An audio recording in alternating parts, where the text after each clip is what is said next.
Hello friends, welcome back to my channel. फिर चलिए बात करते हैं इस वीक में हमारा ट्रेडिंग कैसा हो सकता है, हमारे मार्केट कैसे परफॉर्म करते हैं, हमारे इंडेक्सेस कैसे परफॉर्म कर सकते हैं। साथ ही डिस्कस करेंगे कौन सा स्टॉक में अच्छा हमको मोमेंटम देखने को मिल सकता है।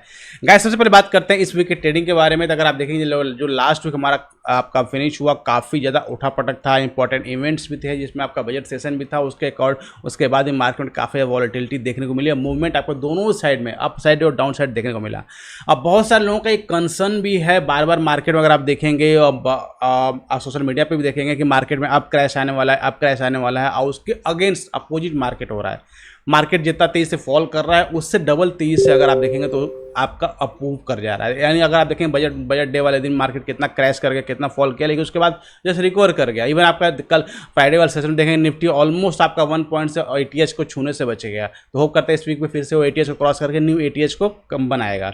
तो ये मार्केट का सेंटीमेंट है और मार्केट के सेंटीमेंट को आपको प्ले करना है। जो मार्केट चल रहा है उसके अकॉर्डिंग आपको प्ले करना है। आपको केवल अपना माइंड नॉलेज को यूज़ करना, अपने माइंड को यूज़ करना है। ज़्यादा दिमाग आपको दूसरों की बातों में नहीं लगाना है। अगर ऐसा लगाएंगे तो फिर आप जो अपॉर्चुनिटीज़ आपके सामने आ रही हैं उस अपॉर्चुनिटीज़ को आप ग्रैब नहीं कर पाएंगे और मूव्स को छोड़ देंगे। लेकिन हाँ, एक जो कंसर्न वाली बात है कि मार्केट एटीएच पे है और एटीएच पे करेक्शन आते हैं, डेफिनेटली आते हैं। तो इसलिए मार्केट में भी बात सच है, ऐसा तो नहीं है, लेकिन आते हैं वो कब आता है आपको पता नहीं चलेगा। तो उस केस में क्या है कि आपने कैपिटल को प्रिजर्व करना भी इंपॉर्टेंट है। इन दैट केस आपको एटलीस्ट जो ये मान चलिए कि 50% कैपिटल को आपको कैश में रखना है, बाकी 50% कैपिटल से आप ट्रेड करते रहिए, कोई प्रॉब्लम नहीं है।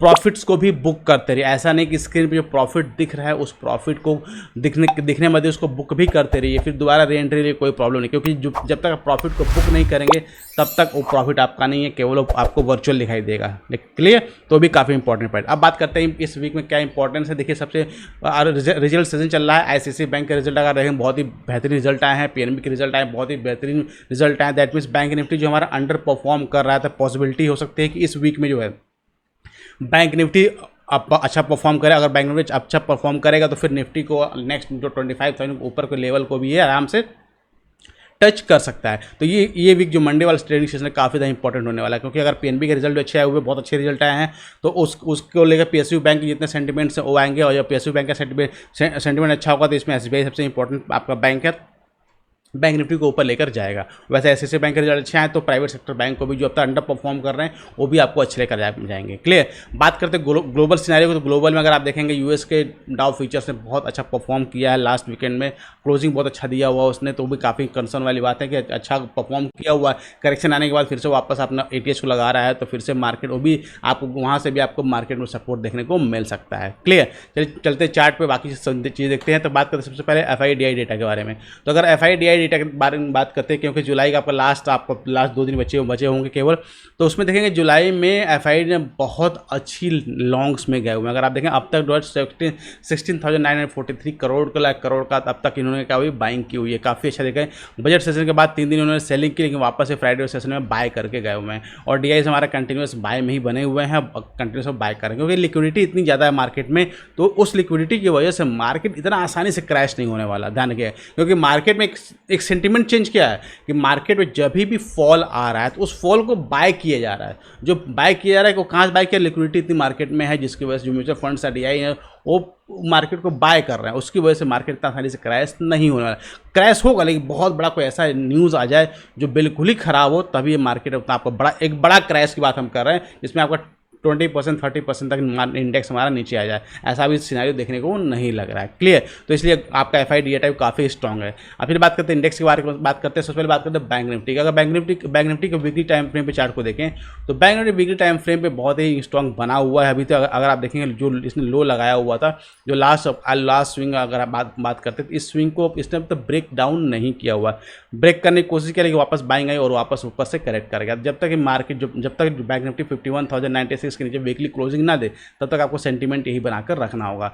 अगर डेली टाइम फ्रेम की बात करते हैं तो बहुत ही अच्छा डेली टाइम फ्रेम, अगर मैं फीवर टूल का यूज़ करता हूँ सिंपल, तो बहुत इंपॉर्टेंट जो आपका लेवल जहाँ से इसने रेजिस्टेंस फेस किया है दैट इज 0.38 लेवल है, जहाँ पे आपको देखें 50,660 के लेवल पे सपोर्ट लिया हुआ और उस सपोर्ट से वापस से बाउंस कर गया। इस केस में क्या जो नेक्स्ट सपोर्ट आपका जो नेक्स्ट रेजिस्टेंस बनकर आएगा बैंक निफ्टी में दैट इज 51,626 का, जो कि है 0.236 लेवल। तो ये इंपॉर्टेंट लेवल है और ये पॉसिबिलिटी है कि मंडल ट्रेडिंग सेशन क्रॉस करे, इसको क्रॉस कर देगा, फिर इसके लिए ATH को छूना बहुत ही आसान हो जाएगा। तो इसको नज़र बना के आपको जरूर रखनी होगी कि जब जैसे इसके ऊपर निकल कर सस्टेन करता है तो एक अच्छा आपका अपसाइड का मूवमेंट आपको देखने को मिल सकता है।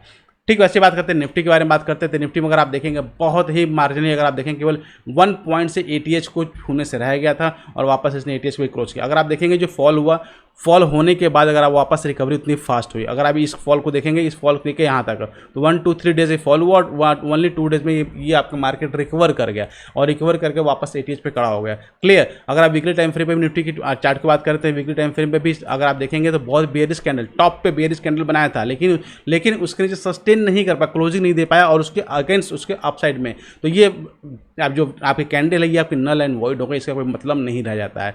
क्लियर। अब इसका टारगेट क्या हो सकता है? देखिए इसका टारगेट बहुत ही सिंपल है। अगर मैं बात करता हूँ जो नेक्स्ट एक्सटेंडेड टारगेट, क्योंकि ATH पे प्रॉफिट बुकिंग तो आएगी, ऐसा तो नहीं प्रॉफिट बुकिंग नहीं आएगी। जो नेक्स्ट टारगेट आपको इसके निकल कर आ रहे हैं निफ्टी के, दैट इज 25,074 का लेवल, जो फर्स्ट लेवल आपका प्रॉफिट बुकिंग का हो सकता है। इसके प्लस माइनस 5 to 10 पॉइंट ले सकते हैं और सेकंड लेवल अगर इस लेवल को सस्टेन कर लेता है तो 25,345 का लेवल, ये जो लेवल है जहां पर निफ्टी को डेफिनेटली आपको प्रॉफिट बुक करनी होगी और शॉर्ट का पोजीशन भी आप यहां पे बना सकते हैं, क्योंकि यहां से रिवर्सल आपको चांसेस आर वेरी है कि यहाँ से रिवर्सल आपको निफ्टी आपको देख सकता है। क्लियर। तो ये तो बात होगी इंडेक्स के बारे में, जिस कैसे इंडेक्स आपको इस वीक में प्लान करना है ट्रेडिंग के लिए। नाउ अब बात करते हैं कौन से स्टॉक्स में हमको ट्रेड प्लान करना है। देखिए इंडेक्स में तो उठापटक लगी हुई है, लेकिन स्टॉक्स में भी बहुत इंपॉर्टेंट आपको ऐसे बहुत स्टॉक्स में ऐसे लेवल मिलेंगे जहाँ पे बहुत अच्छा आपको पैसे बनाने की अपॉर्चुनिटी मिल रही है। सबसे पहला स्टॉक की बात करते हैं तो पहला स्टॉक हमारा है अशोक लेलैंड। एक बहुत अच्छा ऑटो सेक्टर कंपनी है, ऑटो सेक्टर आपका बहुत ज़्यादा स्ट्रॉन्ग भी है, तो उस केस में अशोक लेलैंड बहुत अच्छा है। अगर आप देखेंगे अशोक लेलैंड को तो बहुत ही ब्यूटीफुली इसने जो लास्ट हाई था उस हाई को 245 किलो, उसको बहुत ब्यूटीफुली इसने ब्रेकआउट किया है। ब्रेकआउट करते हैं इसका वॉल्यूम भी बहुत ही अच्छा वॉल्यूम है, तो ये स्टॉक जो है चार्ट पे बहुत ही अच्छा लग रहा है। अगर इसने ब्रेकआउट सस्टेन करता है और डे हाई को निकालने फिर से निकालता है, यानी अगर आप 249 लेवल को निकालता है तो वापस में इसमें बहुत ही अच्छा 10 से लेकर 20% का मूवमेंट आपको इस वीक में देखने को मिल सकता है। तो इस स्टॉक को अपने राडार पे आप जरूर रखिएगा। अब बहुत सारे स्टॉक अच्छा परफॉर्म कर रहे हैं उस सेक्टर में। आज एक और अच्छा स्टॉक है जो बहुत अच्छा परफॉर्म कर सकता है, दैट इज PI इंडस्ट्रीज। अगर आप देखेंगे इसका डिले, पहले मैं इसका आपको वीकली चार्ट को दिखाता हूँ। वीकली चार्ट पर अगर आप देखेंगे तो बहुत ही ब्यूटीफुल अगर एक राउंडिंग बॉटम टाइप का पैटर्न क्रिएट हुआ है और इसका जो पैटर्न था 4,000 का लेवल था, इसको बहुत ही ब्यूटीफुल इसने वीकली टाइम फ्रेम पे ब्रेक किया हुआ है। डेली टाइम फ्रेम पे भी इसने बहुत ही स्ट्रॉन्ग अगर आप देखेंगे वॉल्यूम्स के साथ ब्रेक किया हुआ है। तो वापस इसमें दो अपॉर्चुनिटी आपको एंट्री करने की है, या तो वापस ये रिटेस्ट करे 4,000 के लेवल के आसपास में, फिर आप एंट्री प्लान कर सकते हैं। कुछ यहाँ पे बुलिश और रिवर्सल पैटर्न बनाए, या अगर वापस से ये अगर डे हाई को निकालता है, जो डे हाई अगर आप बात करें तो 4,214 या 15 का लेवल है, अगर इसके ऊपर वापस से निकालता है तो फिर से आप इस स्टॉक में अपनी पोजीशन को बनाने के बजाय विचार आप कर सकते हैं। देखिए एनर्जी सेक्टर में बहुत ज़्यादा मोमेंटम देखने को मिल रही है, तो उस सेक्टर से एक बहुत ही अच्छी कंपनी है SW सोलार। काफ़ी अच्छा लेवल है और बहुत अच्छे लेवल पे ये अवेलेबल उपलब्ध इस टाइम पे। अगर ये ब्रेकआउट करने में सस्टेन होती है, अगर चार्ट बात करते हैं, चार्ट में अगर देखें बहुत ही ब्यूटीफुल ट्रेंड लाइन का इसने ट्रेंड लाइन के बाद सपोर्ट ले रहा है। अगर मैं वीकली टाइम फ्रेम की बात करूं तो वीकली टाइम फ्रेम पर भी अगर आप देखें इसने ब्रेकआउट किया था लास्ट टाइम, ब्रेकआउट करके वापस से उसी लेवल को रिटेस्ट कर रहा है और वीकली टाइम फ्रेम पे ही बहुत बेहतरीन रिवर्सल पैटर्न क्रिएट कर रहा है। तो अगर वीकली टाइम फ्रेम पे और डेली टाइम फ्रेम की बात करें, दोनों ही केसेस में अगर ये ब्रेकआउट करे सस्टेन हो जाता है और 690 के ऊपर ट्रेडिंग करना स्टार्ट कर देता है, तो बहुत छोटा सा स्टॉप लॉस लगा के आप इस स्टॉक में अपना ट्रेड पोजीशन प्लान कर सकते हैं। टारगेट समवेयर आपका 800 से लेकर 835 तक का टारगेट आप इस पर प्लान कर सकते हैं। तो गाइस ये थी डिटेल एनालिसिस इस वीक के ट्रेडिंग सेशन के बारे में। आई होप आपको वीडियो अच्छी लगी, तो इसके लिए लाइक तो जरूर बनता है। साथ ही चैनल को सब्सक्राइब नहीं किया है तो जरूर सब्सक्राइब करें, ताकि इस तरह की इन्फॉर्मेटिव वीडियो को मिलते हैं नेक्स्ट वीडियो में। Till that be fearless, live fearless।